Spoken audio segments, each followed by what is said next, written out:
The I know chandeliers you of are Ashford here. Hall burned with 1,000 candles, casting shadows that danced like secrets We across have the to marble leave floor. now. Isabeau Ashton stood at the edge of the ballroom, her sapphire gown a small island of stillness in a sea of silk and judgment. She had not wanted to come tonight, had known with the certainty that lives in the bones of women who have been betrayed that this evening would bring nothing but pain. She had been right. Across the crowded room, Marlowe Blackwell held court among London's finest families. His laughter rang out bright and cruel, the sound of a man who had never once paid for his sins. He wore wealth like armor, his tailored coat cut from fabric that cost more than her father's monthly earnings, his cravat pinned with a ruby the size of a robin's egg. Everything about him spoke of power and privilege and the kind of casual cruelty that came from never having to answer for one's actions. 2 months ago, he had been her fiancé. 2 months ago, he had stood before witnesses and promised her forever. Then the rumors had started. Her father, the merchant, Tobias Ashton, accused of selling trade secrets to vampire insurgents. The charges were absurd, impossible, built on lies so transparent that any honest investigation would have crumbled them to dust. But there had been no honest investigation. There had been only whispers and closed doors and the slow, inexorable destruction of her family's name. And Marlowe, who had sworn to stand beside her through whatever storms might come, had been the first to step away. He had done it publicly, of course, had made certain that everyone in London society understood that he would not tie his fortunes to a family tainted by treason.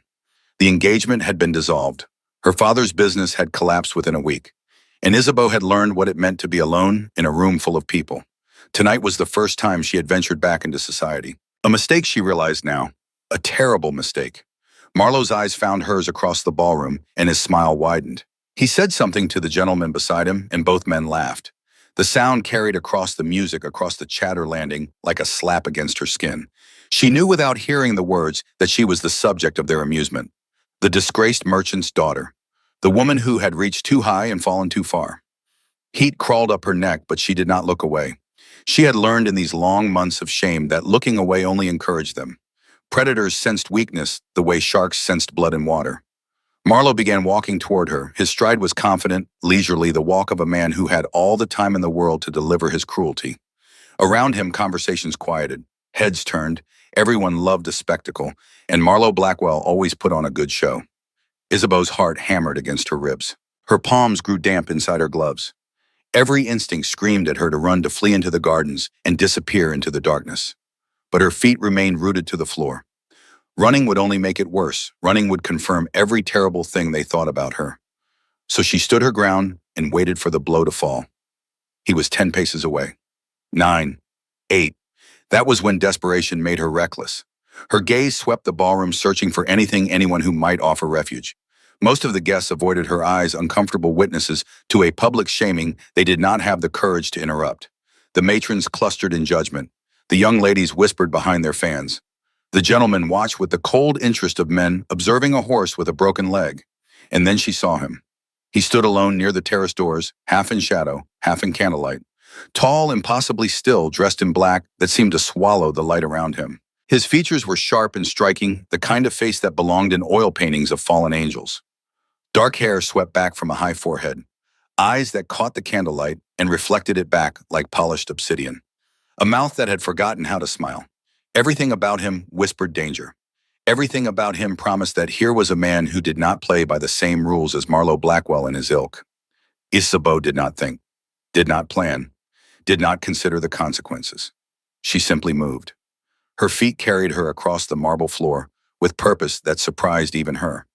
Couples parted instinctively, sensing something in her bearing that demanded passage. Behind her, she heard Marlowe's footsteps falter. Confusion rippled through the crowd. This was not how victims were supposed to behave. The man in black watched her approach with the kind of stillness that made her think of predators. His eyes tracked her movement, calculating, assessing. Up close, she could see that he was older than she had first thought, though age sat strangely on him. There were no lines on his face, no silver in his hair, yet something in his gaze spoke of decades of centuries of time stretching backward into darkness. She stopped before him, close enough that she had to tilt her head back to meet his eyes. Close enough that she could see they were not black at all, but a deep gray, the color of winter storms. The words came before courage could desert her. "Will you dance with me? My ex is watching." Silence fell across the ballroom like a curtain dropping at the end of an act. The music did not stop, but it might as well have. Every eye fixed on them, every breath held. The stranger regarded her with an intensity that made her skin prickle. His gaze moved over her face, reading things she had not meant to reveal. Fear, desperation, a wild trembling hope that he might say yes, that he might offer her this one small mercy. A long moment stretched between them. She expected rejection, expected mockery, expected him to turn away and leave her standing alone before the entire assembly, humiliation complete. Instead, his lips curved into the faintest, most dangerous smile she had ever seen. It would be unwise, he said, his voice low, and edged with something she could not name, to refuse a lady in distress. He extended his hand. It was gloved in black leather, elegant and formal. She placed her own trembling hand in his, and his fingers closed around hers with careful, controlled strength. The ballroom erupted. Not in sound, but in the sudden shocked exhalation of 300 people realizing what they were witnessing. Heads turned to neighbors. Fans snapped shut. The very air seemed to vibrate with whispered recognition. Because Isabeau Ashton, the disgraced merchant's daughter, had just asked the Duke of Nightvale to dance, and he had said yes. The music swelled as he led her onto the floor, a waltz slow and stately, the kind that required perfect synchronization between partners. Isabeau had learned the steps years ago in dancing lessons paid for when her family's fortunes had been very different. But this was nothing like those practice sessions with bored instructors and giggling classmates. The Duke moved with a precision that spoke of military training of decades spent mastering every motion of the body. His hands settled at her waist, firm but not possessive. His grip on her gloved fingers was almost reverent, as though she were made of spun glass. They began to dance. Around them, other couples had stopped even pretending to continue their own movements.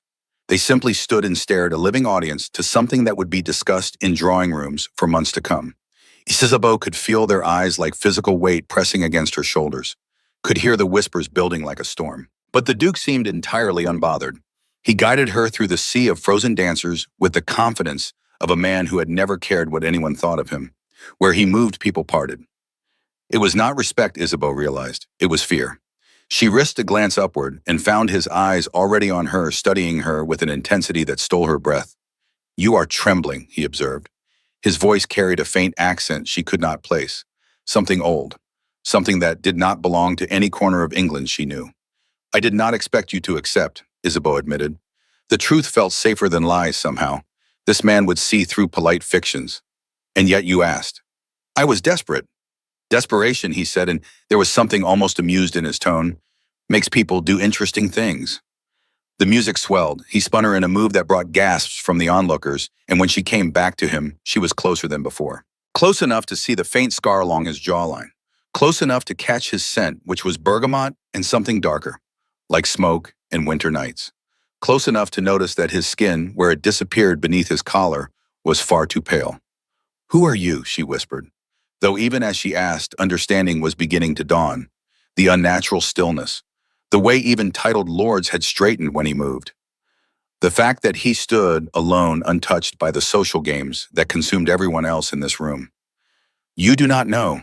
There was something almost playful in his tone now, as if he were enjoying a private joke.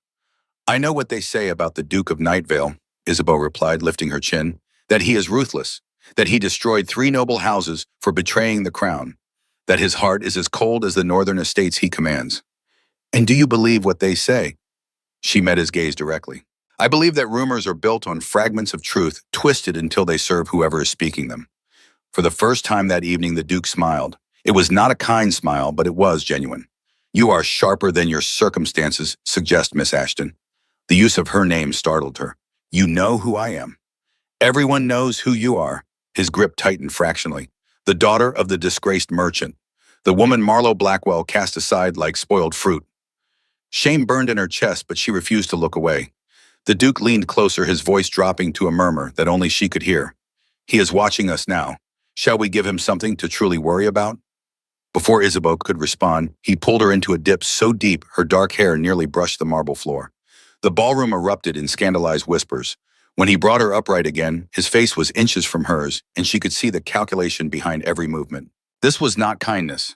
This was strategy. The music ended. The Duke released her with the same careful control he had shown throughout the dance, bowing with military precision. Isabeau curtsied, her mind racing. Around them, the crowd had fallen into a hushed, electric silence.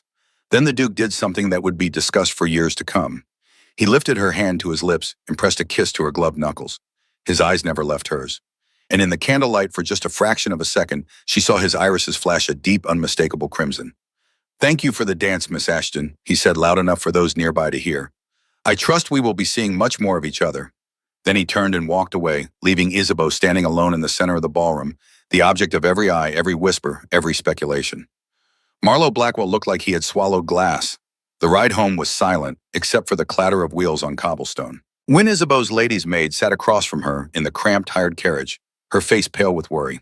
She was young, barely 28, with auburn hair, and the kind of practical competence that had kept Isabeau's household running even as their fortunes crumbled. "Miss Isabeau," Wynne finally ventured, her voice barely above a whisper. "Do you know what you have done?" Isabeau stared out the window at the dark London streets. Gas lamps flickered like dying stars. "I survived. That man is dangerous. I know. They say he is not entirely human. They say he only emerges after sunset. They say many things," Isabeau interrupted gently, "most of which are probably true." Wynne fell silent, but her hands twisted in her lap, betraying her anxiety. Isabeau understood. The Duke of Nightvale was not a man who appeared in polite society without cause. He was a figure from shadows and whispers, from late-night stories told to frighten children into obedience. For 2 centuries, his family had ruled the northern estates with an iron grip that even the crown did not challenge. There were rumors, of course. There were always rumors about families that old, that powerful, that removed from the ordinary concerns of daylight society. But Isabeau had seen his eyes flash red in the candlelight, had felt the unnatural coolness of his skin through her gloves. She knew with the bone-deep certainty of prey recognizing a predator exactly what the Duke of Nightvale was. The question was why he had agreed to dance with her. She did not sleep that night. She sat by her window watching the well-lit streets and replaying every moment of that dance in her mind. The way he had moved, the control in every gesture, the intelligence in those storm-gray eyes, and the words he had spoken, "I trust we will be seeing much more of each other." It sounded like a promise, or a threat. She could not decide which. Dawn was breaking when Wynne brought her the morning papers. The scandal sheets were merciless. "Mystery Lady Captures the Frost Duke," proclaimed the Morning Chronicle, using the nickname London society had given to the Duke of Nightvale. The accompanying illustration showed Isabeau in his arms, their faces far closer than they had actually been. "Has London's most feared bachelor finally met his match?" asked the Society Observer. The worst was the Daily Tatler, which featured a lurid drawing beneath the headline, "From Rags to Riches, Ashton Girl Snares a Duke." Isabeau set the papers aside with shaking hands. This was worse than she had anticipated. The attention, the speculation, the way her name was now tied to the Dukes in the public imagination. She had sought shelter from one scandal and walked directly into another. Her father appeared in the doorway. Tobias Ashton had aged a decade in the 2 months since Marlowe's family had destroyed his business, framing him for fraud to cover their own corruption. His shoulders, once proud and straight, now sagged with the weight of public disgrace. Gray had crept into his beard. Lines had carved themselves around his eyes. "Isabeau," he said softly, "what have you done?" Before she could answer, there was a commotion downstairs. Raised voices, Wynne's protest, and then the heavy tread of boots on the stairs. Isabeau's door swung open without so much as a knock. The Duke of Nightvale filled the doorway, dressed in a dark riding coat and carrying a walking stick, topped with a silver wolf's head. Behind him, Wynne looked apologetic and terrified in equal measure. Up close in the harsh light of morning, he should have appeared less imposing. Instead, he seemed even more dangerous. Daylight revealed the pallor of his skin, the preternatural sharpness of his features. And his eyes, which had been gray in candlelight, now held flecks of amber that caught the sun streaming through the window. "Miss Ashton," the Duke said, as if appearing uninvited in a lady's bedroom at dawn were the most natural thing in the world. "We need to talk." Tobias stepped protectively in front of his daughter. "Your Grace, this is highly improper." "So is allowing your daughter to be torn apart by vultures masquerading as society," the Duke replied calmly. He glanced at Isabeau. "I assume you have seen the papers?" "I have," Isabeau said, finding her voice. It came out steadier than she felt. "And I assume you have come to distance yourself from the scandal." "On the contrary," the Duke moved into the room with the confidence of a man who had never been denied anything. "I have come to propose a solution that benefits us both." Isabeau's heart began to pound. "I do not understand." "Then allow me to be clear."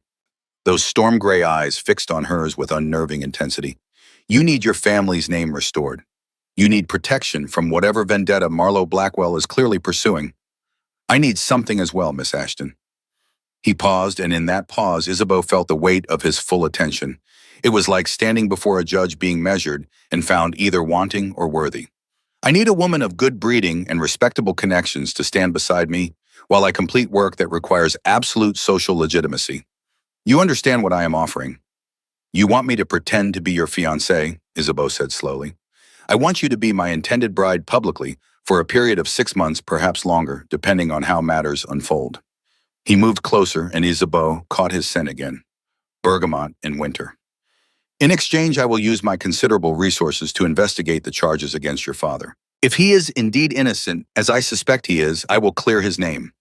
Tobias made a sound of protest, but Isabeau raised her hand. Her mind was working quickly now, seeing the angles, understanding what was truly being offered. And what do you gain from this arrangement, Your Grace?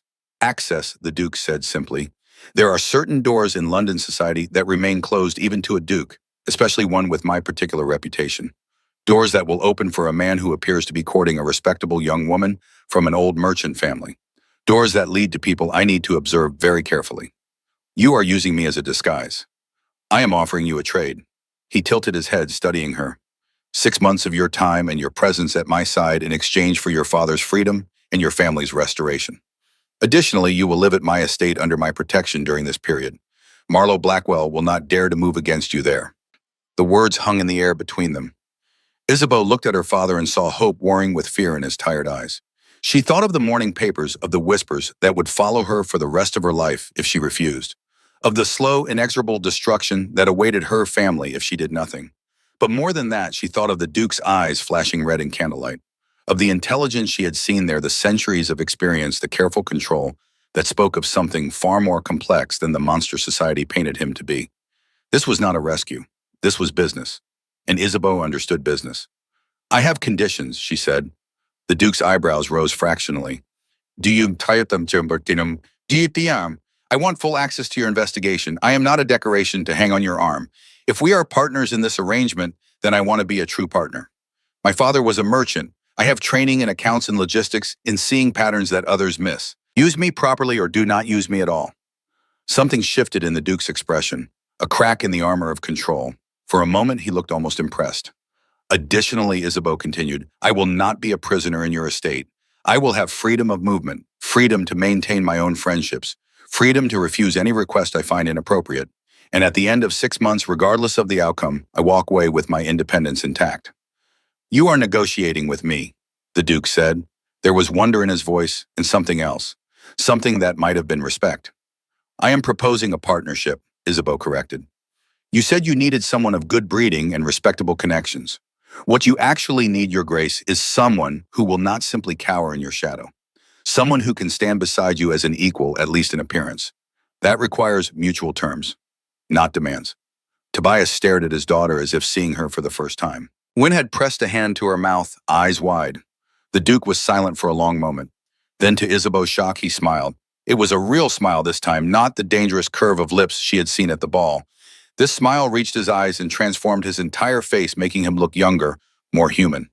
You are quite remarkable, Miss Ashton, he said quietly. Very well, I accept your terms. You will have full access to my investigation. You will be a partner, not an ornament. And yes, at the end of our arrangement, you will walk away with your independence intact. I give you my word. He extended his hand. Isabeau looked at it for a heartbeat, understanding that this moment was a threshold. Once she crossed it, there would be no going back. Her life would become entangled with this dangerous ancient creature. She would enter a world of shadows and secrets that most people only whispered about. But the alternative was to watch her father destroyed, to spend the rest of her life hiding from scandal, to let Marlowe Blackwell win. Isabeau placed her hand in the Duke's. His skin was cool through his glove, and his grip was gentle, controlled. I accept your terms, Your Grace. Dorian, he said, if we are to be partners, you should call me Dorian. Then you must call me Isabeau. His smile widened just a fraction. Very well, Isabeau, pack your things. We leave for Frost Manor this afternoon. Frost Manor sat 2 hours north of London, a sprawling Gothic structure of grey stone and sharp towers that looked as though it had been carved from the surrounding forest by ancient hands. Isabeau watched it emerge through the carriage window as they approached, her stomach tight with apprehension. Dorian had ridden ahead on horseback, leaving her to travel in his private carriage with only Wynne for company. The luxury of the conveyance was staggering. velvet seats in deep burgundy, silver fixtures that caught the fading afternoon light. Even a small library of books secured in a mahogany case. This was wealth on a scale Isabeau had only imagined, wealth that whispered of centuries rather than generations. It looks like something from a storybook, Wynne murmured, staring at the approaching manor. The kind where terrible things happen. Isabeau could not argue. Frost Manor was beautiful in the way that storms were beautiful, in the way that winter nights were beautiful. Dangerous and compelling, and utterly indifferent to human comfort. The staff awaited them at the entrance, a small army of servants lined up with military precision. A stern woman in black silk stepped forward as Isabeau descended from the carriage. Her hair was iron gray, pulled back in a severe bun. Her eyes were sharp and assessing. Miss Ashton, I am Mrs. Thornwood, the head housekeeper. His Grace has instructed me to make you comfortable. Your rooms have been prepared in the East Wing. And there was something odd about Mrs. Thornwood's skin. It had the same pallor as Dorian's, the same ageless quality. When she gestured for Isabeau to follow her, movements were fluid in a way that seemed almost supernatural. Isabeau's rooms turned out to be a suite that would have housed her entire family comfortably. A bedroom with a four-poster bed draped in deep burgundy velvet, a private sitting room with floor-to-ceiling windows overlooking grounds that stretched into forest beyond. A dressing room large enough to serve as a ballroom. Wynne gasped audibly at the sight. This is too much, Isabeau murmured. His Grace insists his guests want for nothing. Mrs. Thornwood replied, her tone giving nothing away. Dinner is served at 8. His Grace requests your presence. After Mrs. Thornwood departed, Wynne busied herself unpacking Isabeau's meager belongings, which looked almost pathetic in the massive wardrobe. Isabeau moved to the windows, pressing her palm against the cold glass. The sun was setting, long shadows stretched across the grounds like grasping fingers. In the fading light, she could see the true scale of Frost Manor. It was not just a house, it was a fortress, a kingdom unto itself, and she had just agreed to live here for 6 months.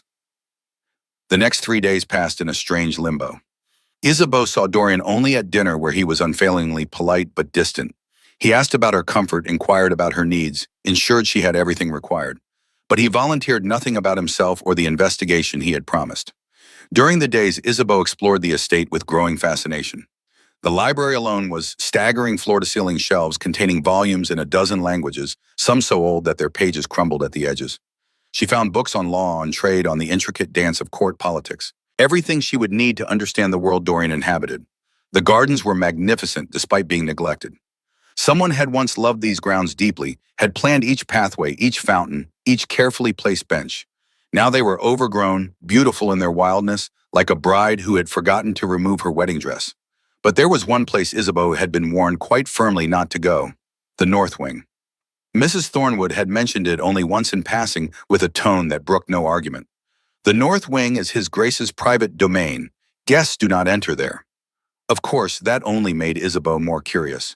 On the 4th evening, she finally asked. They were seated at opposite ends of a dining table long enough to seat 20, consuming a meal of roasted pheasant and spring vegetables that could have fed a village. Why do you live here alone? Isabeau said, breaking the careful silence. A house this size was built for a family. Dorian set down his wine glass with careful precision. It was built for my family. They are no longer here. I am sorry. Do not be. But his jaw had tightened, and Isabeau knew she had touched something raw. She pressed forward, emboldened by wine and the strange intimacy of dining alone with this formidable man. The North Wing. Mrs. Thornwood said I should not go there. What is in the North Wing? Dorian was silent for a long moment. The candlelight caught the sharp planes of his face, casting half of it into shadow. Then, to her surprise, he stood. Come with me. He led her through darkened corridors carrying a candelabra that cast dancing shadows on the stone walls. They climbed a spiral staircase that seemed to go on forever, Isabeau's breath coming faster as they ascended. Finally, Dorian pushed open a heavy wooden door and stepped into a circular room. Isabeau followed, and her breath caught. It was a family room frozen in time. Portraits covered the walls. A small writing desk sat beneath the window. Toys were scattered across a rug as if waiting for small hands to return. And in the center of it all, dominating the space, was a massive portrait. Dorian stood beside a woman of ethereal beauty. She had dark hair and warm brown eyes, and a smile that spoke of deep contentment. In her arms, she held an infant wrapped in white lace. The Duke in the portrait looked younger somehow, despite his ageless features. His expression was open, vulnerable, in a way that the man before her now never allowed himself to be. Celestine, Dorian said quietly. My wife, and our daughter is old. Isabeau moved closer to the portrait, studying it. She was human. Yes. And your daughter, Tampere, half human, half vampire. His voice had gone flat, emotionless. Considered an abomination by vampire purists, considered dangerous by humans who feared what she might become. Isabeau turned to face him. What happened to them? They were murdered. The words came out like broken glass. 200 years ago, while I was away handling affairs in the north, a group of vampire hunters came to the estate. They killed everyone. My wife, my daughter, 18 servants who tried to protect them. Burned the bodies so thoroughly that there was nothing left to bury. His hands had clenched into fists at his sides. The hunters were hired by vampire nobility who wanted to send a message. That mixing with humans was weakness. That love made us vulnerable. That family was a liability no true vampire should indulge.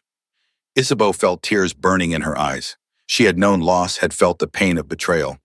But this was grief on a scale she could not fathom. 2 centuries of carrying this weight. I spent 5 years hunting them down, Dorian continued. Every vampire who had a hand in planning their deaths. Every human who had swung a blade or lit a torch. I brought them before the Crown and the Vampire Council with evidence so overwhelming that even their wealth and titles could not save them. 3 noble houses were destroyed, titles stripped, fortunes seized. Some were executed. Others were exiled to territories where they would never know a moment's peace. He looked at Isabeau, and she saw the emptiness in his eyes, the vast loneliness that all his wealth and power could not fill. That is why they call me the Frost Duke, he said. Because I am incapable of mercy when it comes to those who destroy innocence. Because my heart froze the day they took everything from me and it has never thawed. Isabeau crossed the room to stand before him. Not incapable, she said softly. Just careful about where you spend it. Something shifted in his expression, a crack in the armor he wore so carefully. For a moment, he looked younger, more vulnerable. Then the moment passed, and the Duke was back. We should return, he said. You need rest. Tomorrow we attend Lady Ashford's garden party. Marlowe will be there. But as they descended the spiral staircase, Isabeau's mind was racing. She understood now what drove Dorian. Understood the careful control, the isolation, the singular focus on justice. These were not the tools of a monster.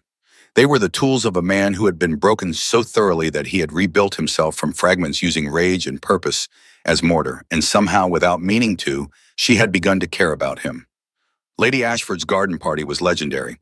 3 acres of manicured hedges, marble fountains, and blooming roses that perfumed the warm afternoon air. It was the kind of event where reputations were made and destroyed, where marriages were negotiated and scandals were born. Isabeau arrived on Dorian's arm wearing a dress of pale green silk that Mrs. Thornwood had somehow procured overnight.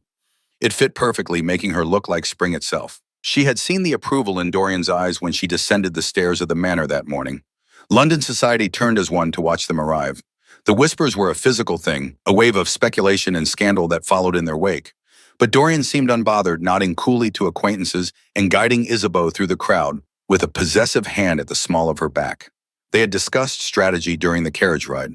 She was to stay close to him, to smile, and appear content to give the gossips exactly what they wanted to see. It should have felt like a performance. Instead, it felt dangerously real. Marlowe Blackwell found them by the rose arbor.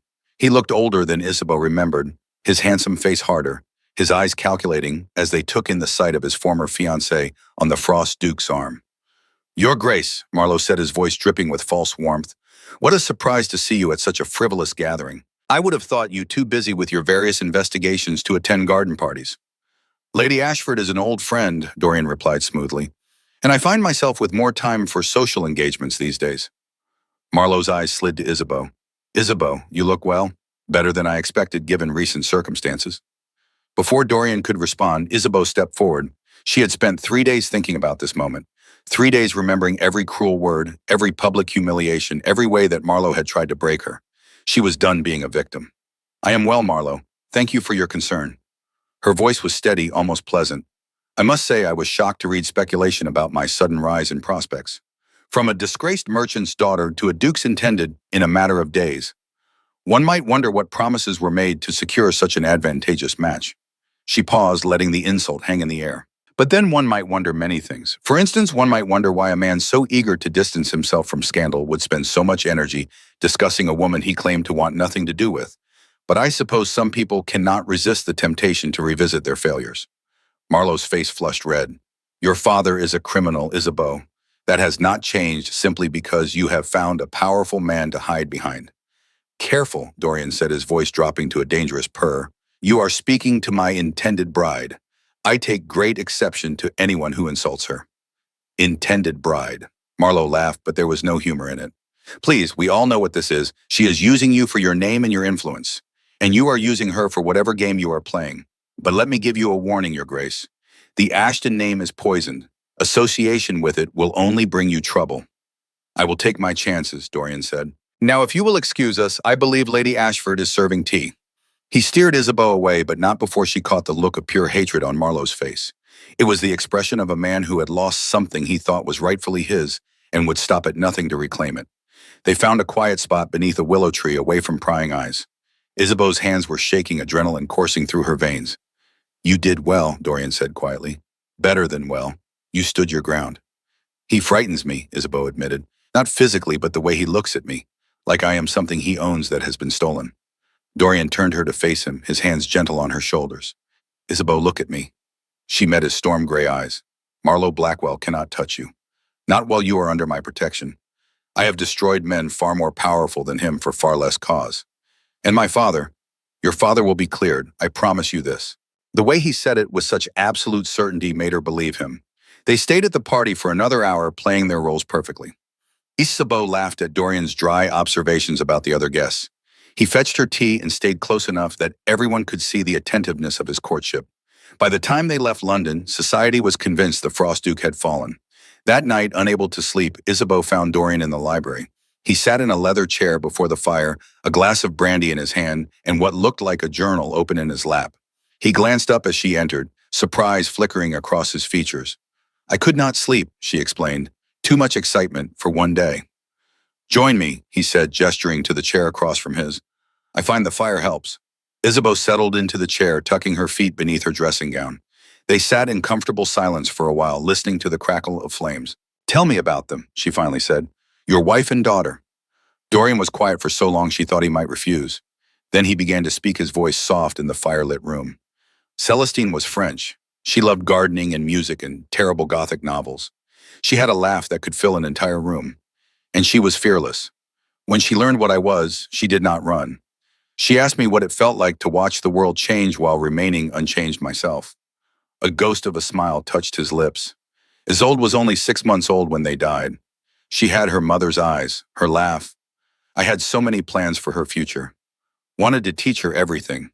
Show her all the wonders I had seen in my long life. His voice broke slightly.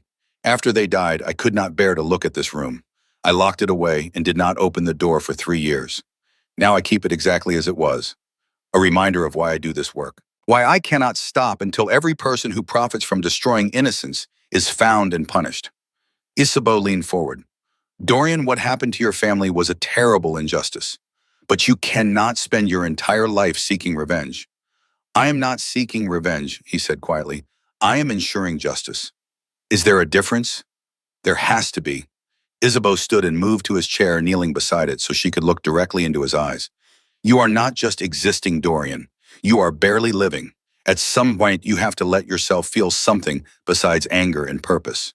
He looked at her, and she saw the war in his expression, the desire to believe her warring with centuries of carefully constructed walls. You are a dangerous woman, Isabeau Ashton, he said finally. You see too much. Someone has to, she replied. And sitting there in the firelight, Isabeau realized something terrifying. This arrangement, this carefully constructed partnership was becoming real. She was beginning to care for this damage-driven man who hid his capacity for love behind walls of ice and duty. She was beginning to fall for him, and if she was not careful, she would lose her heart entirely to the Frost Duke, who had forgotten how to feel. Outside the window, Marlowe Blackwell stood in the shadows, watching the warm glow of the library through the trees. In his hand, he clutched a letter bearing the seal of the royal magistrate. Tobias Ashton would hang in 3 days, unless Isabeau Ashton left the Duke and returned to beg for mercy. Marlowe smiled in the darkness and disappeared into the night. The letter arrived at breakfast. Isabeau was alone in the morning room, sunlight streaming through tall windows that overlooked the gardens. Dorian never joined her for breakfast. The daylight hours were his time for rest, for retreat into whatever chambers he kept in the deepest parts of Frost Manor. She had grown accustomed to these solitary mornings, to the quiet ritual of tea and toast, while she studied the documents he left for her. Today there were no documents, only a single envelope bearing the royal seal. Her hands trembled as she broke the wax. The words swam before her eyes, but their meaning was brutally clear. Tobias Ashton, scheduled for execution. 3 days hence. The teacup slipped from her fingers, shattering on the floor in a spray of porcelain and Earl Grey. Wynne appeared instantly, concern etched across her features. "Miss Isabeau, what is it?" But Isabeau could not speak, could not breathe. 3 days. Her father had 3 days to live unless she did something, unless she found proof of his innocence, unless she convinced the magistrate that Marlowe's evidence was fabricated. 3 days. She was on her feet before conscious thought caught up with action. Her skirts tangled around her legs as she ran through the corridors of Frost Manor, taking stairs 2 at a time, not caring that servants pressed themselves against walls to let her pass. She knew where Dorian would be. The North Wing, the place he retreated when daylight made the rest of the world unbearable. The door was solid oak, heavy as a tomb. Isabeau pounded on it with both fists. "Dorian, I need you, please." Silence. Then footsteps measured and unhurried. The door opened and Dorian stood before her in shirt sleeves and waistcoat, his dark hair slightly disheveled. Behind him she glimpsed a room lined with maps and documents, the tools of whatever investigation he conducted in the hours she did not see him. His eyes took in her state immediately. The tear-stained face, the trembling hands clutching the letter, the wild desperation in her expression. 3 days, she managed. "They are going to execute him in 3 days. Dorian took the letter from her shaking fingers, read it with the same careful attention he gave everything. His jaw tightened. "This is Marlowe's doing. He has accelerated the timeline. Can you stop it? You said you would investigate. You promised. And I have been investigating." He gestured to the room behind him. "Come, I will show you." Isabeau stepped into what could only be described as a war room. Every wall was covered in maps, charts, documents connected by strings of red thread, names she recognized, dates, financial transactions, a web of corruption so vast and intricate that it took her breath away. "Marlowe Blackwell's family has been embezzling from the crown for 15 years, Dorian said, moving to a large table in the center. "They created a network of shell companies, false merchants, fabricated trade routes. Your father was simply convenient, a respected merchant with legitimate access to shipping manifests and customs documents. They forged his signature, planted evidence in his records, and when their own corruption nearly came to light, they sacrificed him to save themselves." Isabeau stared at the evidence spread before her. Ledgers, correspondence, bank drafts bearing signatures that had been expertly altered. It was all here, everything needed to prove her father's innocence. "Why have you not presented this to the magistrate?" "Because I do not have the final piece, Acaris." Dorian's finger traced a line of red thread to a blank space on the wall. "The original documents. Marlowe's family destroyed most of the evidence when they framed your father. What I have are copies, reconstructions, testimonies from witnesses who can be dismissed as unreliable. I need the originals, the smoking gun that even Marlowe's wealth and influence cannot dispute." "Where are they?" "I believe Marlowe keeps them in his private study. Insurance in case his family ever tries to make him a scapegoat in turn. But his townhouse is a fortress. I cannot simply walk in and take them." Isabeau's mind was already working. "But I can." Dorian's eyes snapped to hers. "Absolutely not. He would see you coming from a mile away. But me," she moved closer to the table, studying the layout of Marlowe's property that Dorian had sketched. "I am his former fiancé. If I arrived at his door, distraught, begging him to help my father, he would let me in. His arrogance would demand it. It is too dangerous. My father has 3 days to live. I will take any risk necessary." She met Dorian's gaze directly. "You said we were partners, that I would have access to your investigation. This is me using that access. This is me refusing to sit idle while my father dies." The war in Dorian's expression was visible. The desire to protect her, battling against his respect for her strength, her intelligence, her right to make her own choices. "If I allow this," he said finally, "you do nothing without my guidance. We plan every detail. You take no unnecessary chances. And the moment anything goes wrong, you leave. Your safety matters more than any document." "Agreed." Isabeau extended her hand. "Partners." Dorian looked at her hand for a long moment. Then he took it, his cool fingers closing around hers with careful strength. "Partners." They spent the rest of the day planning. Dorian produced blueprints of Marlowe's townhouse, sketched from memory, and confirmed by his network of informants. Isabeau studied them until she could navigate every room in her mind. The private study was on the second floor, accessed through a locked door to which Marlowe always kept the key on his person. "How am I supposed to get the key?" Isabeau asked. Dorian produced a small velvet pouch. Inside were delicate silver tools that gleamed in the lamplight. Lockpicks, I will teach you.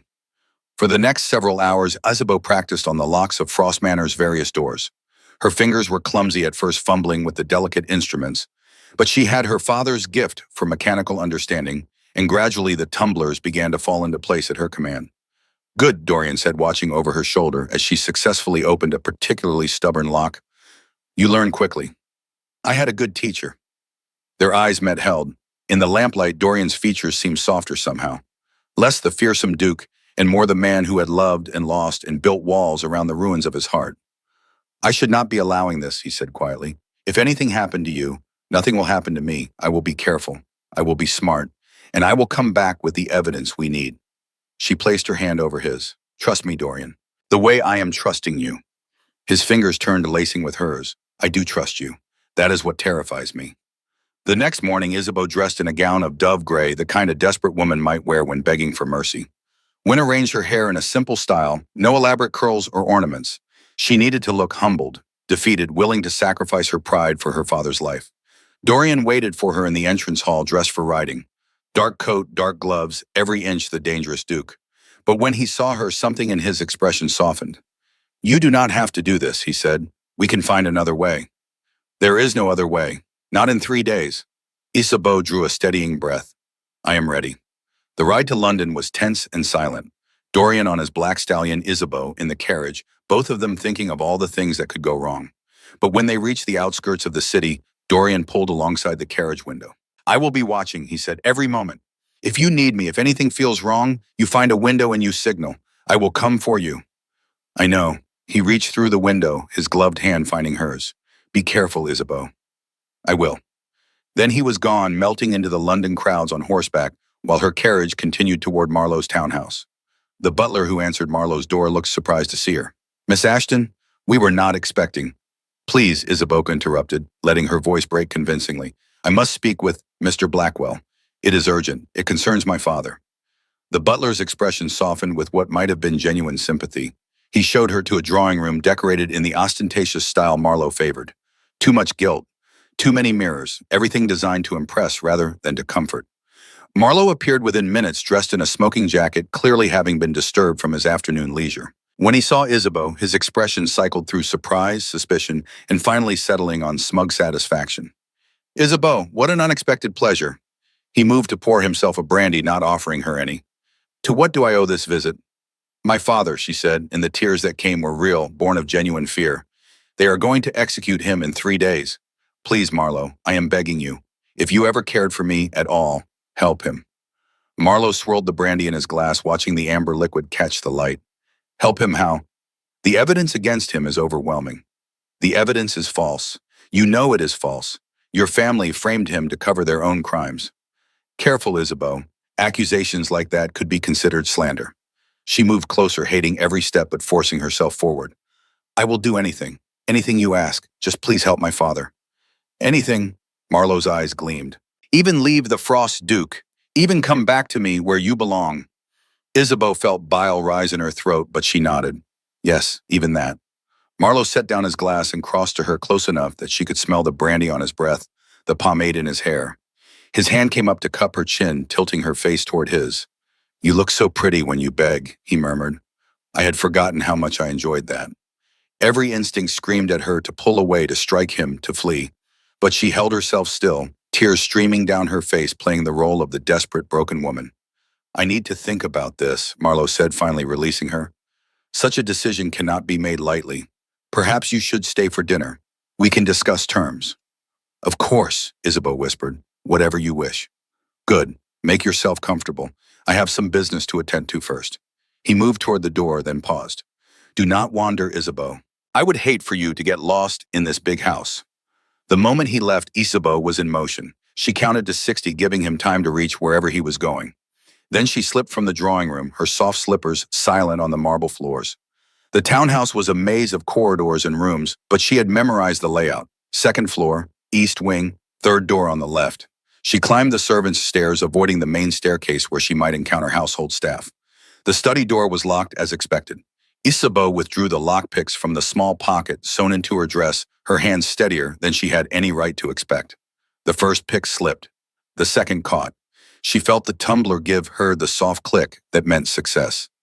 The study was exactly as Dorian had described. Dark wood paneling, shelves of leather-bound books that probably had never been read, and in the corner a massive desk with locked drawers. Isabeau went to work on the drawers, moving from left to right. The first three contained ordinary correspondence, household accounts, nothing incriminating. The fourth drawer stuck. She applied more pressure to the pick, felt resistance. Then it opened. Inside was a leather portfolio tied with black ribbon.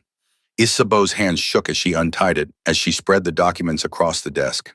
And there they were, the originals. Shipping manifests bearing her father's forged signature.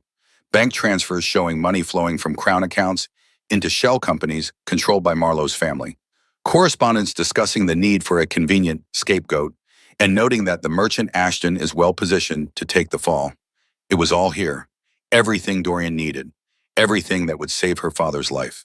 Isabeau was gathering the documents when she heard footsteps in the corridor outside. Marlowe's voice, speaking to someone, told her to wait in the drawing room. "Check on her, would you? Make sure she has not done anything foolish." Panic seized Isabeau's chest. She looked around desperately. The window, the signal, but there was no time. The footsteps were too close. She did the only thing she could think of. She shoved the documents inside her dress, pressing them flat against her corset. Then she moved to the bookshelf and pulled down a random volume, opening it as if she had simply been browsing. The door opened. A servant stood there, eyes widening when he saw her. "Miss Ashton, Mr. Blackwell is looking for you." "I apologize," Isabeau said, keeping her voice steady through sheer force of will. "I was trying to find the water closet and got turned around. This house is so much larger than I remembered." The servant's expression was skeptical, but he gestured for her to follow. "This way, miss." He escorted her back to the drawing room where Marlowe waited with arms crossed and suspicion written across every feature. "I thought I told you not to wander."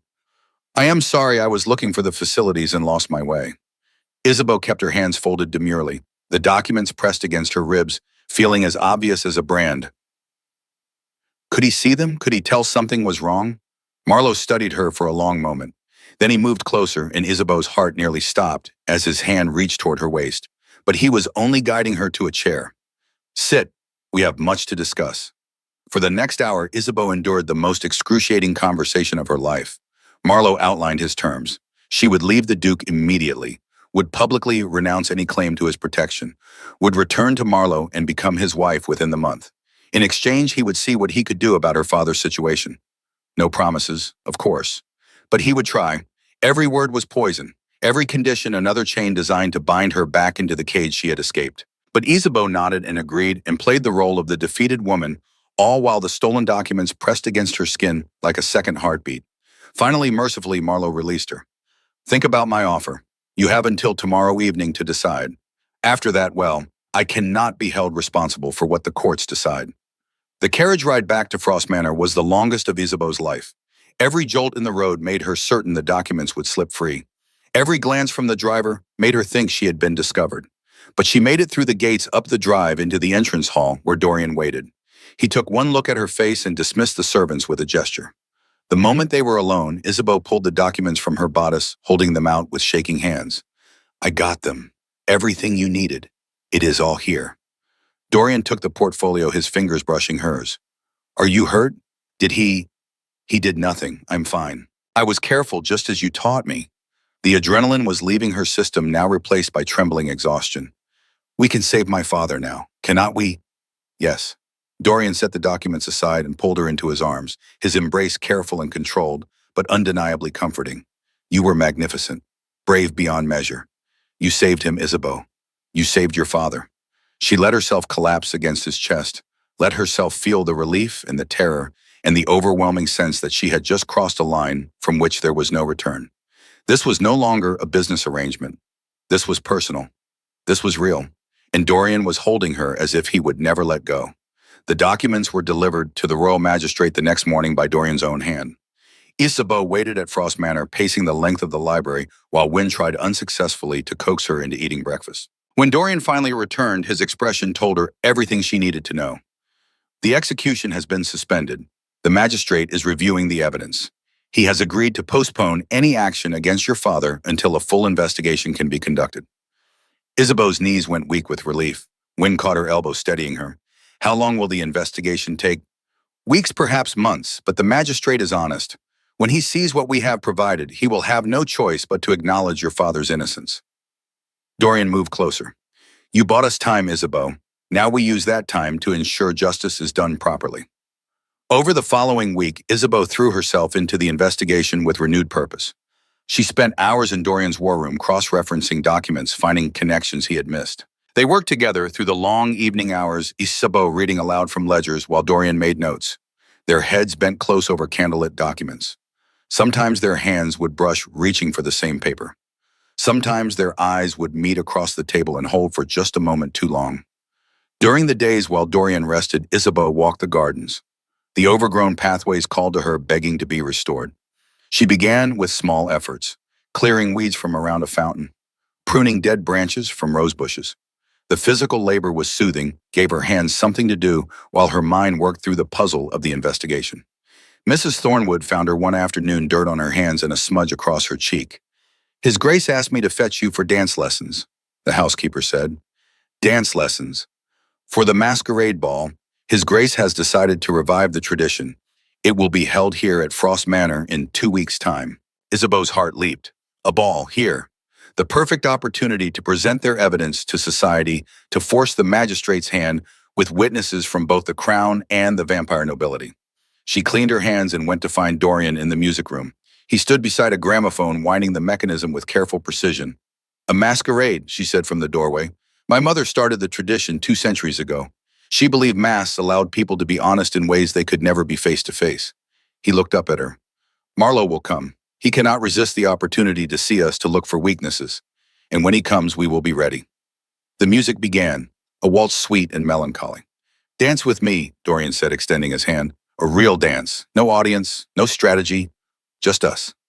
Isabeau placed her hand in his and let him pull her close, closer than propriety allowed. Close enough that she could feel the coolness of his skin through his shirt, could smell bergamot and winter. They began to move, and this time it was different from the ball. This time there was no calculation, no carefully constructed performance. This was simply 2 people finding rhythm together, learning to trust the other's lead. You are thinking too much, Dorian murmured against her temple. Stop counting steps. Feel the music. Isabeau let herself relax into his embrace, following the subtle pressure of his hand, the shift of his weight. They moved together through the dusty room as afternoon light slanted through windows, painting everything gold.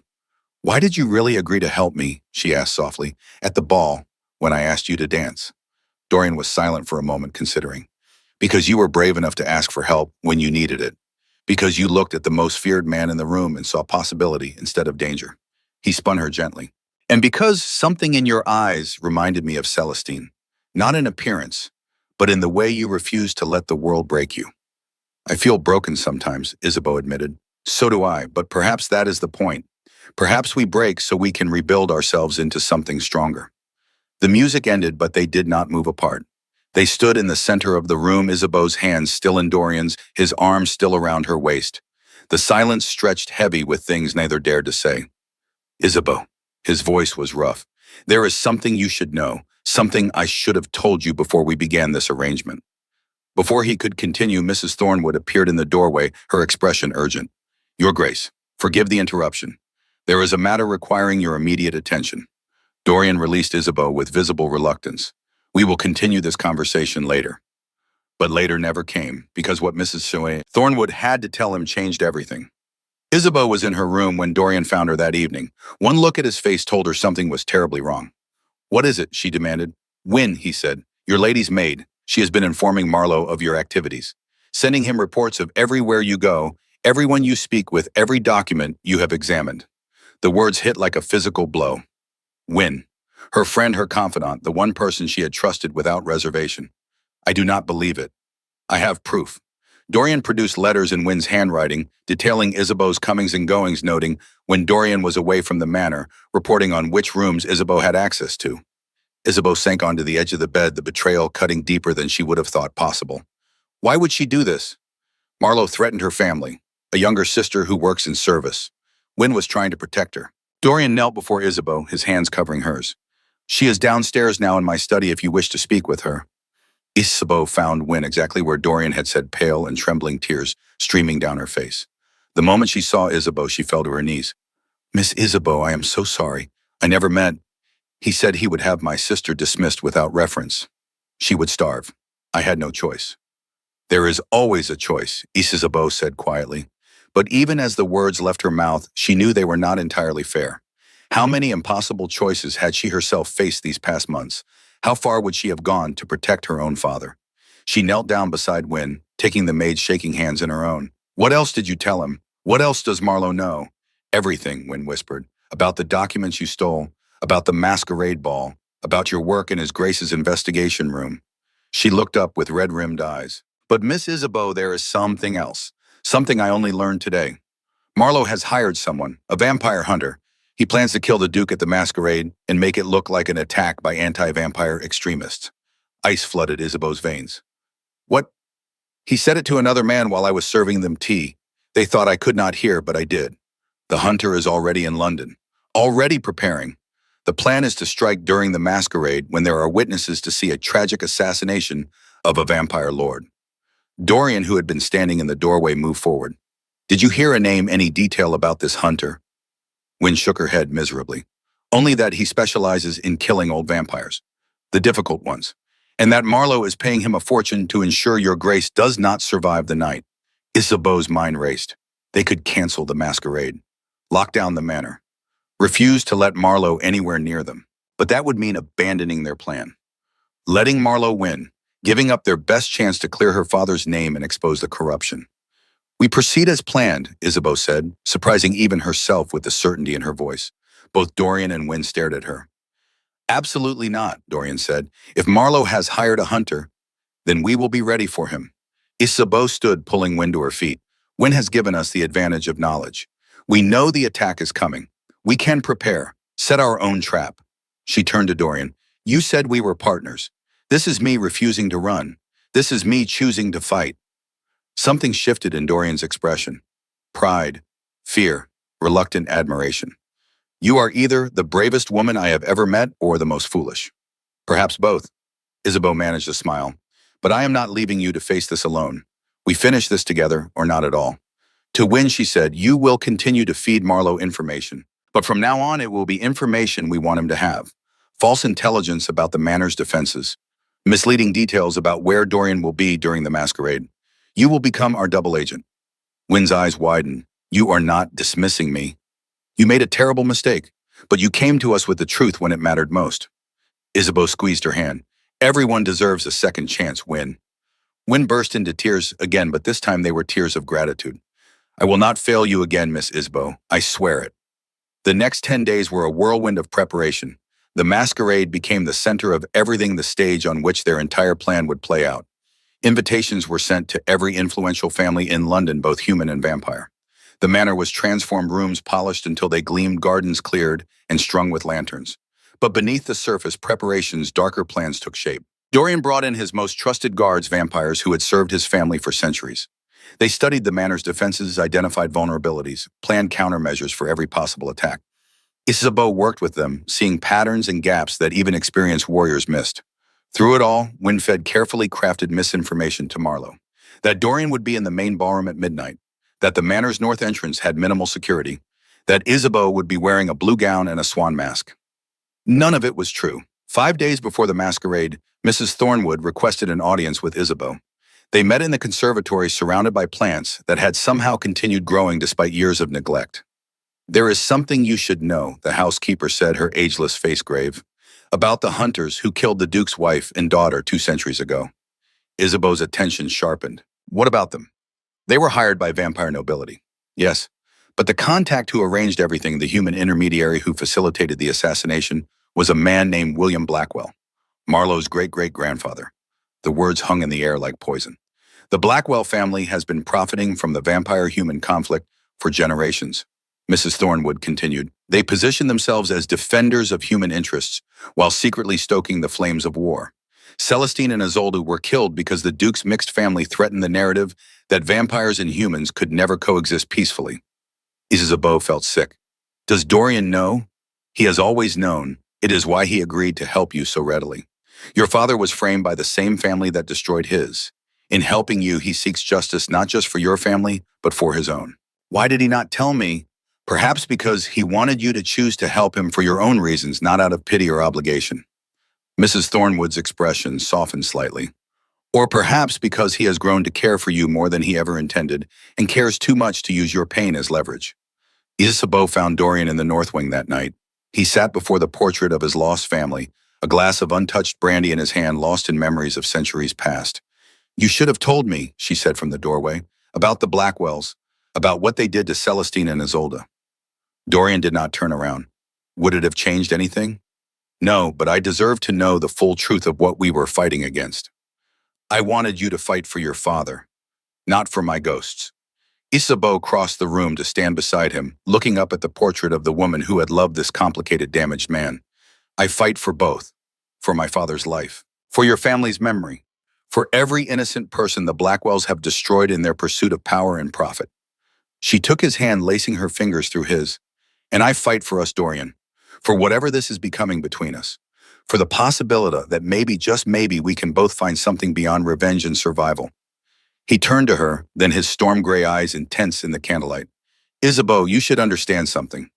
I am not human. I am not capable of giving you the life you deserve. Children, grandchildren, growing old together, watching sunsets. I am not asking for those things. I am asking for you, exactly as you are. Even knowing what I am, what I have done, the darkness I carry. Especially knowing all of that. She reached up to touch his face, her palm against his cool cheek. You are not your grief, Dorian. You are not your vengeance. You are the man who taught me that strength and gentleness can live in the same heart. Who showed me that monsters are made by choices, not by nature. For a long moment, they simply looked at each other. Then Dorian did something Isabeau had never seen before. He pulled her into his arms and held her, truly held her, with no calculation or control. Just the desperate embrace of someone who had been alone too long, finally allowing himself to need another person. I am afraid, he whispered into her arm. I lost everything once. I cannot bear to lose it again. Then we fight together, Isabeau whispered back, and we do not lose. The night before the masquerade, Dorian found Isabeau in the gardens. She was working by lamplight, clearing the last of the overgrown vines from a stone bench. You have brought life back to these gardens, he observed. They wanted to grow. They just needed someone to believe in them again. Rather like me, then, he offered his hand. Walk with me. They moved through the gardens together, following paths Isabeau had cleared past fountains she had restored. Overhead stars blazed in a moonless sky. Tomorrow everything changes, Dorian said. One way or another, this dance we have been performing will end. Are you having second thoughts? I am having all the thoughts. He stopped, turning to face her. Isabeau, I need you to promise me something. If the attack comes, if Marlowe's hunter makes his move, you get yourself to safety. You do not try to protect me. I cannot promise that. Isabeau, no. She stepped closer. We are partners, remember. That means I do not abandon you when things become dangerous. It means I stand beside you and we face whatever comes together. You could die. So could you, but we will not. Because we are smarter than Marlowe, more prepared than he realizes, and we have something he does not. What is that? People who actually care about us. Isabeau smiled. Wynne is loyal now. Mrs. Thornwood would die before she let harm come to you. Your guards respect you not from fear, but from genuine devotion. And she paused, gathering courage. I care about you more than I ever thought possible. Dorian's hand came up to cup her face, his thumb brushing across her cheekbone. I thought I had forgotten how to feel this, how to want someone beside me not as a tool or a shield, but as an equal, a partner. A friend, Isabeau suggested. More than a friend. His voice dropped to barely a whisper. So much more. And then he kissed her. It was gentle at first, almost hesitant, as if he were afraid she might shatter. But when Isabeau responded, when her arms came around his neck and she pressed closer, the kiss deepened into something that stole her breath and made her dizzy. This was not the controlled, calculated Duke of Nightvale. This was Dorian, the man beneath the title, allowing himself to feel for the first time in 2 centuries. When they finally broke apart, both breathing hard, he rested his forehead against hers. Whatever happens tomorrow, he said, I need you to know. You have given me something I thought was lost forever. Hope, the belief that there might be life beyond duty and vengeance, that I might deserve happiness again. You do deserve it, Isabeau whispered. We both do. They stood together in the garden as stars wheeled overhead, two broken people who had found in each other the possibility of becoming whole again. Tomorrow would bring the masquerade, would bring Marlowe and his hunter and the final confrontation that had been building since the moment Isabeau asked a stranger to dance. But tonight they had this, each other, and the fragile, fierce hope that love might be stronger than centuries of hate. The night of the masquerade arrived wrapped in mist that rolled across the grounds of Frost Manor like a living thing. Isabeau stood at her window watching carriages begin their procession up the long drive, their lanterns bobbing like fireflies in the gathering darkness. 200 guests, both human nobility and vampire aristocracy. The king himself would be in attendance, though his presence would remain secret until the moment demanded revelation. Everything they had planned for everything they had risked would be decided in the next few hours. Wynne fastened the final clasp on Isabeau's gown. Not the blue silk and swan mask they had told Marlowe to expect. Instead, she wore deep crimson velvet that seemed to shimmer between red and black, depending on how the light caught it. Her mask was formed of delicate silver filigree, shaped like frost-touched leaves, a deliberate echo of the Frost family crest. She looked like someone who belonged beside a vampire duke. She looked dangerous. "You are ready, Miss Isabeau," Wynne said softly. There were tears in the maid's eyes. "I have never seen you look more beautiful, or more fierce." Isabeau squeezed her hand. "Thank you, Wynne, for everything, for coming back to us when it mattered most. I will be watching tonight. If you need anything at all, you give the signal." The signal was simple. Isabeau would remove her mask. That single gesture would bring Wynne and a dozen hidden guards running. But Isabeau had no intention of removing her mask. Tonight she intended to see this through to the end. She descended the grand staircase to find Frost Manor transformed into something from a dream, or perhaps a beautiful nightmare. Every chandelier blazed with 1,000 candles. The ballroom had been opened, its walls hung with mirrors that multiplied the light until the room seemed to extend into infinity. Flowers she had helped plant weeks ago now bloomed in massive arrangements, their scent heavy and sweet. And at the bottom of the stairs, Dorian waited. He wore formal black tailored to perfection, but it was his mask that stole her breath. Carved silver in the shape of a wolf, elegant and predatory, it transformed him into something from ancient legends. When he saw her, he went absolutely still. "Isabeau," her name was a prayer on his lips. "You are magnificent." "We match," she observed, noting how her frost leaf mask complemented his wolf. "Yes." His eyes behind the mask held promises of things to come, battles to be won together, a future they would build with their own hands. "We do." He offered his arm, and together they entered the ballroom. The crowd fell silent as they appeared, every masked face turned toward them, human nobles in bright silks and elaborate disguises, vampire aristocracy in darker fabrics and more subtle masks. The divide between the two groups was visible even here, decades of distrust and fear creating invisible walls down the center of the room. But when Dorian and Isabeau moved onto the dance floor, when the orchestra began to play, and they swept into the opening waltz, something shifted. They had practiced this dance 100 times in the empty music room, learning each other's rhythms, building trust with every step and turn. Now before witnesses, they danced with a synchronization that seemed almost supernatural. Dorian's hand at her waist was sure and steady. Isabeau's trust in his lead was absolute. They moved as one, being two halves of a whole, and the message was unmistakable. Human and vampire. Together, equal, unafraid. Other couples began joining them on the floor. First the braver ones, then more, until the invisible divide began to blur. A human gentleman bowing to a vampire lady, a vampire lord offering his hand to a merchant's daughter, small bridges being built in the space of a single dance. Isabeau caught glimpses of familiar faces as they spun. Mrs. Thornwood standing at the edge of the ballroom, her expression watchful and proud. Wynne moving through the crowd with a tray of champagne, her eyes constantly scanning for threats. And there, partially hidden behind a pillar, a figure in royal livery who could only be the king's representative. Everything was in place.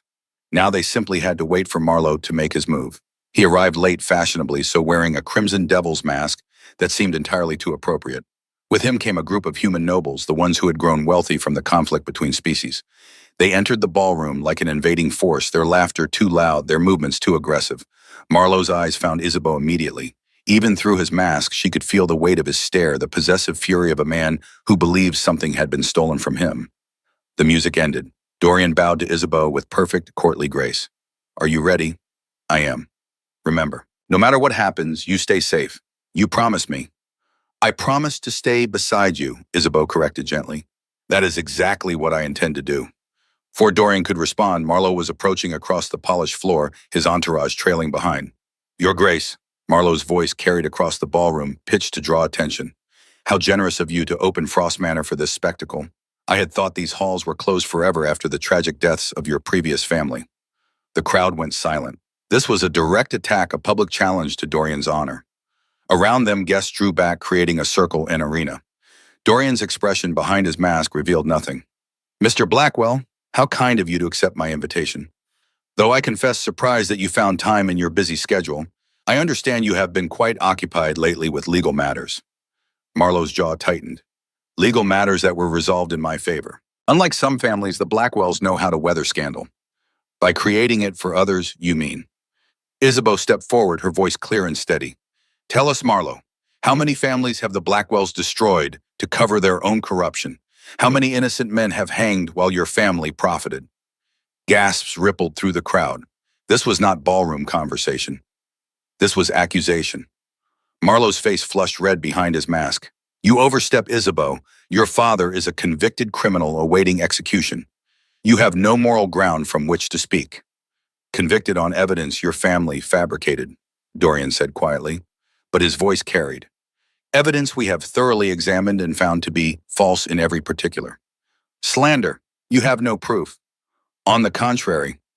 Dorian raised his hand and servants began moving through the crowd distributing documents. We have extensive proof. Financial records showing how your family created shell companies to embezzle from the crown. Correspondence detailing how you needed a scapegoat when your crimes nearly came to light.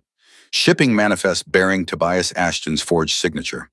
The crowd erupted in whispers. Guests examined the documents with growing shock. Isabeau watched as understanding spread through the ballroom like fire as the carefully constructed lies began to crumble. These are forgeries, Marlowe declared, but his voice had lost its certainty, manufactured by the Duke to discredit me. The documents are originals. A new voice cut through the chaos. From the shadows stepped a figure in judicial robes, his mask removed. The royal magistrate. I have examined them personally. The seals are authentic. The handwriting matches samples from the Blackwell estate. This evidence is genuine. Marlowe's eyes darted around the room, seeking allies, finding none. The nobles who had entered with him were backing away, distancing themselves from the scandal. This is a conspiracy, Marlowe said desperately. The Duke has manipulated you all. He wants to destroy human families who dare to question vampire authority. Actually, came another voice, this one carrying the weight of absolute authority. The Duke has served the crown faithfully for 2 centuries, and this evidence was gathered at my direct request. The crowd parted like water, and the king himself stepped into the circle, his mask removed, his presence unmistakable. Your Majesty. Marlowe dropped to one knee, but his posture was stiff with barely controlled panic. Marlowe Blackwell, you stand accused of treason, embezzlement, fraud, and conspiracy to commit murder. The king's voice was cold as winter steel. How do you answer these charges? I am innocent. This is all, you are guilty. The king gestured and guards appeared. We have witnesses. We have documents. We have confession from your own servants who were offered immunity in exchange for testimony. Your guilt is beyond question. Marlowe's hand went to his belt. Isabeau saw the glint of steel, a knife small but deadly hidden beneath his coat. Dorian, she cried in warning. But Marlowe was not lunging at the Duke. He was turning toward the king, desperation making him suicidal. A figure erupted from the crowd, Mrs. Thornwood moving with a vampire speed, intercepting Marlowe's attack. The knife meant for the king's heart buried itself in her shoulder instead. She did not even flinch, simply caught Marlowe's wrist and twisted until bones cracked. The knife clattered to the floor. You will not, Mrs. Thornwood said with icy precision, harm anyone else tonight. Guards seized Marlowe, dragging him away. He struggled and cursed, all dignity gone reduced to a cornered animal. But even as Marlowe was being subdued, Isabeau felt wrongness prickling across her skin. Something was off. This had been too easy.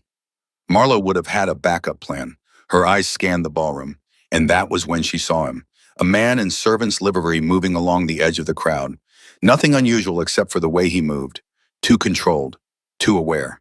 And his eyes, visible through his simple black mask, were fixed on Dorian with the focused intensity of a predator selecting prey. The vampire hunter. Isabeau did not think, did not hesitate. She simply moved, crossing the ballroom at a run, her crimson gown flowing behind her. The hunter's hand was already rising. In it, a crossbow, small and deadly, loaded with a bolt that gleamed silver in the candlelight. Isabeau threw herself between the hunter and Dorian just as the trigger released. The impact was like being struck by lightning. Pain exploded across her shoulder as the silver bolt punched through fabric and flesh. She stumbled, would have fallen, but Dorian caught her with vampire speed. The ballroom erupted in chaos. Screams, guards converging. But Isabeau's focus narrowed to Dorian's face, to the expression of absolute horror in his eyes. "You promised," he whispered. "You promised to stay safe." "I promised to stay beside you," Isabeau managed through gritted teeth. "This is beside you." The hunter tried to run, but vampire guards were faster. They brought him down, disarming him with brutal efficiency. Dorian lifted Isabeau into his arms with infinite care. "Mrs. Thornwood, clear the conservatory. Send for the physician. Now." "Dorian, I am fine." "You are not fine. You took a silver bolt meant for me." He carried her from the ballroom. The conservatory had been transformed into a makeshift surgery. Dorian laid Isabeau on a chaise with hands that trembled, despite his legendary control. Mrs. Thornwood appeared with medical supplies, her own shoulder already bandaged. "The bolt must come out," she said. "Quickly, the silver is poisoning her system." "Then remove it." Dorian's voice was ragged. "Your Grace, you should wait outside." "I am not leaving her." He positioned himself at Isabeau's head, cradling it in his lap. "Isabeau, look at me. This is going to hurt." "I know," she managed to smile despite the agony. "But I am remarkably stubborn about surviving." Mrs. Thornwood worked with vampire precision. Then her fingers closed around the bolt. "On three," she said. "On." She pulled on one. The world went white with pain. Isabeau heard someone screaming and dimly realized it was her own voice. Dorian's hands held her steady, his cool touch the only anchor. Then it was over. The bolt was out. Mrs. Thornwood was applying pressure, packing the wound with herbs that burned. "She will live," the housekeeper declared. "The bolt missed anything vital. She will have a scar, but she will heal." Dorian's forehead pressed against Isabeau's, his breath coming in ragged gasps. "You foolish, brave, impossible woman. You could have died. So could you. But we did not. Because we protect each other. That is what partners do." "Partners." He laughed, but it sounded close to crying. "You are so much more than a partner, Isabeau." "I know." She reached up with her good hand to touch his face. "So are you." They returned to the ballroom an hour later, Isabeau's shoulder bandaged beneath a shawl. The guests had not departed. If anything, the crowd had grown. The hunter knelt in the center, surrounded by guards. Beside him, Marlowe. Both men looked diminished, now their schemes exposed. The king stood before them, his expression carved from ice. "Josiah Crane," he said, addressing the hunter, "you are wanted in 4 kingdoms for the murder of vampire nobility. Did you truly believe you could walk into my realm and commit such an act?" The hunter said nothing.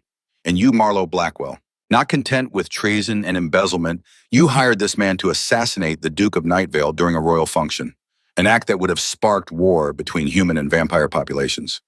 The king shook his head. "Your family has done enough damage. It ends tonight." "Your Majesty," Dorian's voice rang out. "If I may speak." The king gestured permission. Dorian moved to stand before Marlowe. Isabeau felt his hand tighten around hers. This was the moment. The confrontation he had been building toward for 2 centuries. 200 years ago, Dorian said quietly, your family hired hunters to murder my wife and infant daughter. They killed them because our family represented something the Blackwells could not profit from.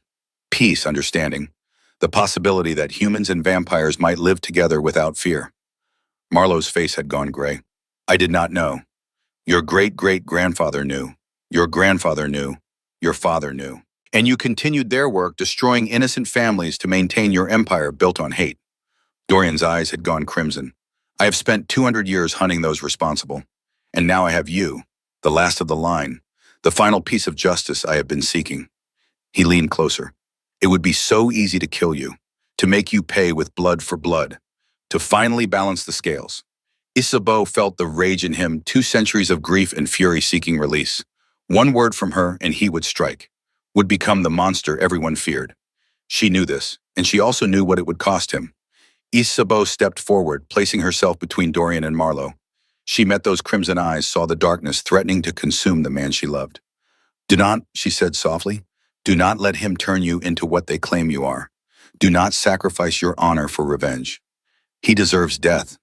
He deserves justice. There is a difference." She raised her voice so the entire ballroom could hear. "Marlowe Blackwell has committed crimes against the crown, against innocent families, against the peace we are trying to build. Let him face justice for those crimes." Let the law decide his fate, not rage, not revenge. She turned to address the king. Your Majesty, I ask for a proper trial, for all the evidence to be heard, for witnesses to testify. Let the truth be known, not through violence, but through justice. The king regarded her thoughtfully. Miss Ashton, you were nearly killed tonight protecting the Duke, yet you argue for mercy toward the man who hired your assassin. I argue for justice, Your Majesty, not mercy.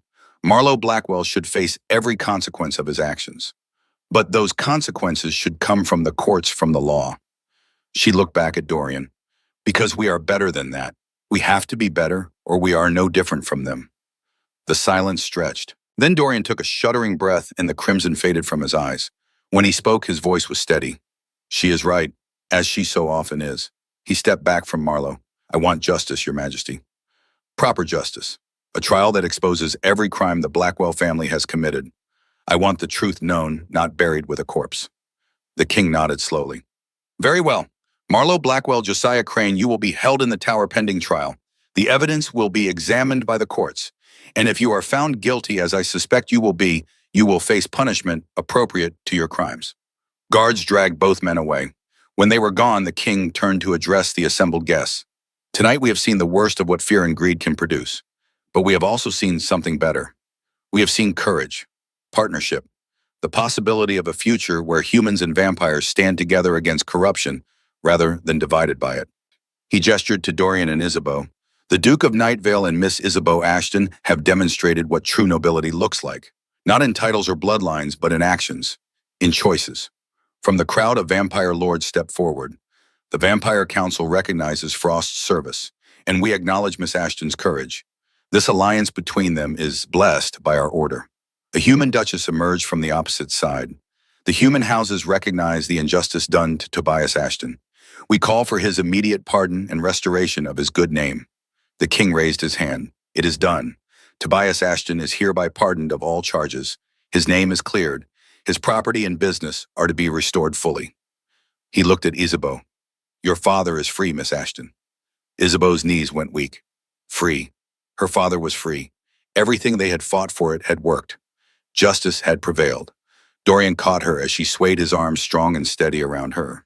We did it, he murmured. You did it. We did it, she corrected. Together. The king smiled. And now I believe we have a masquerade to continue. Music. The orchestra began playing again. Slowly guests returned to dancing. The crisis had passed, and life somehow continued. Dorian led Isabeau onto the dance floor, moving carefully because of her wounded shoulder. They swayed together, barely moving, just holding each other, while the world spun around them. You stopped me, Dorian said, from becoming the monster they feared, from throwing away 200 years of restraint for a moment of revenge. You would have stopped yourself eventually. I just helped you remember who you are. Who I am with you, he corrected. You make me better, Isabeau. You make me want to be better.